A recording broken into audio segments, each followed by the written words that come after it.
Hello guys, ഇത് നമ്മുടെ first mini വ്ളോഗാണ്. വേറൊന്നുമല്ല, നമ്മൾ വീടിൻ്റെ അടുത്തുള്ള ഒരു അമ്പലത്തിലേക്ക് പോവുകയാണ്. പിന്നെ നമ്മൾ മൂന്നിന് ഫാഷൻ ഷോ കഴിഞ്ഞിട്ട് ഇങ്ങനെ നടന്നു പോവുകയാണ്. പിന്നെ ഇത് ഏതാണ് സ്ഥലം എന്ന് ചോദിച്ചു കഴിഞ്ഞാൽ വെഞ്ഞാറമൂട് കുറ്റിയമൂടാണ്. ഇത് അറിയാമെന്നുള്ളവരൊന്ന് കമൻറ്റ് ചെയ്യണം. പിന്നെ ചേച്ചി കടയിൽ കയറി കഴിഞ്ഞിട്ട് ഓരോ മണ്ടത്തരങ്ങളൊക്കെ വിളിച്ച് പറഞ്ഞുകൊണ്ടിരിക്കുകയാണ്. അപ്പോൾ അതൊക്കെ നമ്മൾ കേട്ട് ചിരിച്ചുകൊണ്ട് നിൽക്കുകയായിരുന്നു. എന്നിട്ട് നമ്മൾ ആ തിരിയും വാങ്ങിച്ചിട്ട് അമ്മാവനോട് കുറച്ച് നേരം കഴിച്ചിട്ട് പോവാണ്. പിന്നെ തിരി കൈ കിട്ടിയോണ്ട് കുറച്ച് ഷോ ഒക്കെ കാണിച്ചിങ്ങനെ പോകുമായിരുന്നു. അതുകൊണ്ട് ഈ പൂച്ചയില്ലേ നമ്മളെ കണ്ണുകൊണ്ട് തെറി വിളിച്ചു എന്നൊരു സംശയം ഉണ്ടായിരുന്നു, അതുകൊണ്ട് എടുത്തതേ ഉള്ളൂ. പിന്നെ ഇതാണ് നമ്മുടെ അമ്പലം കേട്ടോ. നല്ലൊരു പീസ്ഫുൾ ആയിട്ടുള്ള ഒരു അമ്പലമാണ്. എനിക്ക് ഭയങ്കര ഇഷ്ടമാണ്. ഞങ്ങൾ എപ്പോഴും ഇവിടെ ഇങ്ങനെ അമ്പലത്തിൽ വരാറുണ്ട്. പിന്നെ ഇതിവിടെ അമ്പലത്തിൻ്റെ മുറ്റത്ത് എരിക്കുള്ളതുകൊണ്ട് കാണിച്ചതേ ഉള്ളൂ. ഇതാണ് നമ്മുടെ അമ്പലം കേട്ടോ. നേരെ കണ്ടില്ലെങ്കിൽ കണ്ടു ചരിച്ചു വരെ ഞാൻ കാണിച്ചു. പിന്നെ നമ്മൾ അമ്പലത്തിൽ നിന്ന് ഇറങ്ങിയിട്ടുണ്ട്.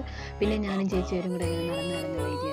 ചുമ്മാ ഒന്നും ഇതൊക്കെ പറഞ്ഞു വരികയാണ്. അപ്പോൾ ചേച്ചി പുതിയ പേഴ്സാണെന്ന് പറഞ്ഞ് ചോദിച്ചു. പിന്നെ ഞാൻ പുതിയ മാലയാണെന്ന് കാണിച്ചു. പിന്നെ നമ്മൾ മുട്ടായി വാങ്ങിച്ചിട്ട് വെച്ച് പോകുന്നത്. Bye bye.